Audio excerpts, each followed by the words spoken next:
Bonjour Isabelle, Bonjour Yann, comment ça va? ça va? Aujourd'hui, dans cet épisode, on va parler de la déconnexion invisible. Oui.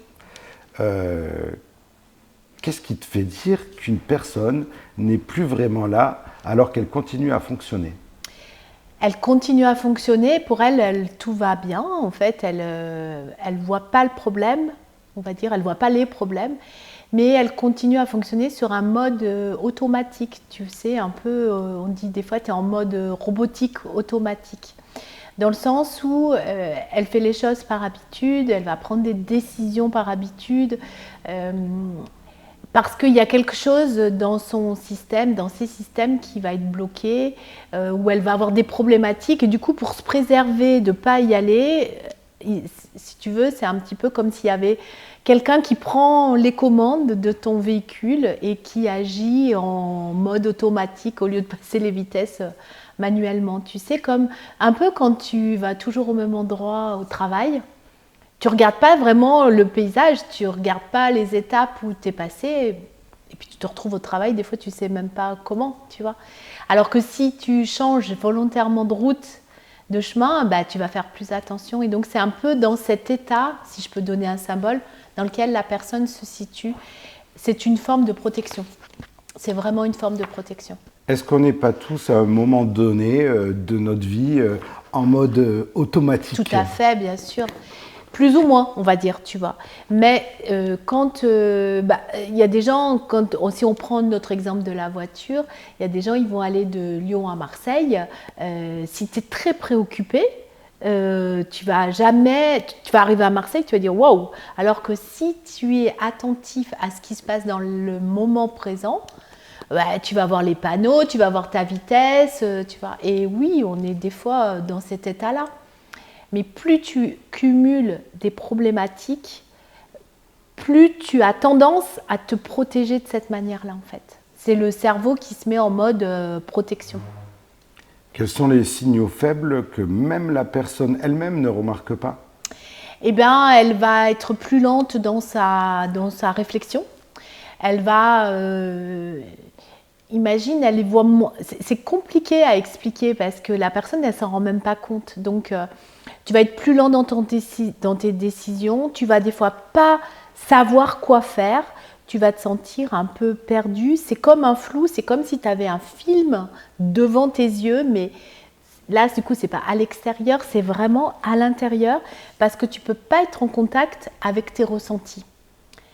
Elle se coupe de ce qu'elle vit, tu vois. C'est je me lève, je mange, je bois, je dors, je fais des choses, mais finalement, c'est comme ça que des fois, si tu dis, mais ça a passé vite le temps. Mais dans ce cas-là, la prise de conscience se fait comment? Bah, ça peut être une erreur, c'est-à-dire que ça peut être quelqu'un qui fait une erreur, tu vois, dans son travail, un truc flagrant. Ça peut être aussi un accident, même banal, même bénin. Ça peut être une chute, ça peut être une dispute, un conflit, ou de se sentir, par exemple, irritable, et puis qu'elle voit que de plus en plus, elle se prend la tête, littéralement, de plus en plus souvent. Ou un comportement inhabituel, ou alors une consommation peut-être inhabituelle d'alcool, de drogue, de cigarettes ou d'autres, comme une forme finalement d'encore plus de volonté de s'abrutir quelque part, tu vois, ou de fuir. Et pourquoi ce type d'état passe totalement inaperçu dans un environnement pro? Parce que ce que tu disais, on le vit tous plus ou moins, donc les gens ils banalisent. Ils banalisent cet état de je ne suis pas trop conscient de ce que je ressens. Parce que déjà, est-ce qu'on m'a déjà demandé, est-ce qu'on m'a déjà appris à savoir comment je me sens? Tu vois, j'ai fait un épisode sur l'intelligence émotionnelle et l'intelligence relationnelle à soi-même.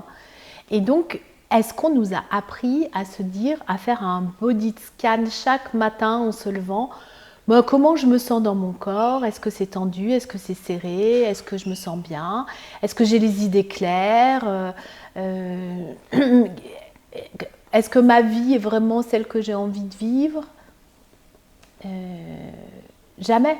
Donc en fait, c'est comme si tu es passé en pilote automatique sans t'en rendre compte et du coup, tu es complètement absorbé par tes problématiques, tu es absorbé par ton travail, ouais,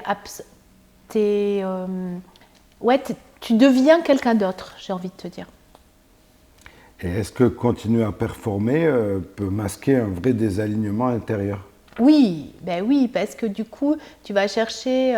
Alors, oui et non, parce que tu peux aller chercher la performance en étant très conscient de ce que tu vis, et tu peux aller chercher la performance en étant complètement inconscient. Mais du coup, cette performance, elle va être plus difficile à l'obtenir, tu vois. J'ai envie de faire le parallèle pour le coup avec un sportif. Imagine, il veut courir 10 km avec un temps, il va être dans ses sensations corporelles, il va savoir là où sa foulée, elle va être à améliorer, il va vraiment avoir de la connexion avec lui. Et donc, il va aller après chercher des micros-ajustements pour performer. Alors que celui qui veut courir son 10 km et qui peut-être va juste regarder son chrono, il va avoir du mal à y arriver. Donc, ça va être encore plus dur, donc il va encore faire plus d'efforts. C'est pour ça que des fois, il vaut mieux se poser,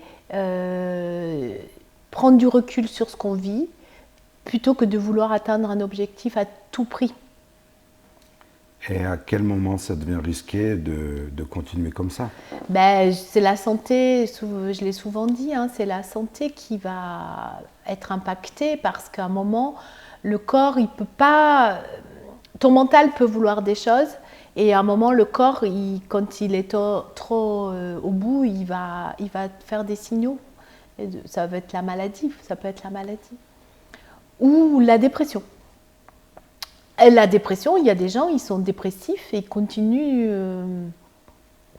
d'agir, mais c'est comme si leur version dépressive avait pris le dessus, tu vois.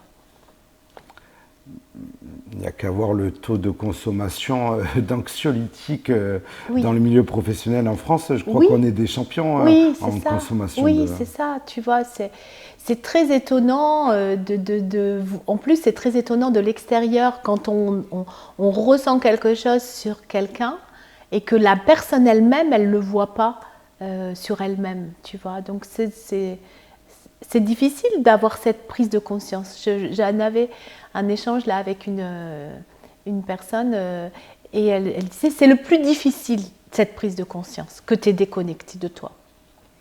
Quel conseil peux-tu donner pour conclure à ceux qui te suivent sur cette problématique de déconnexion invisible? Alors,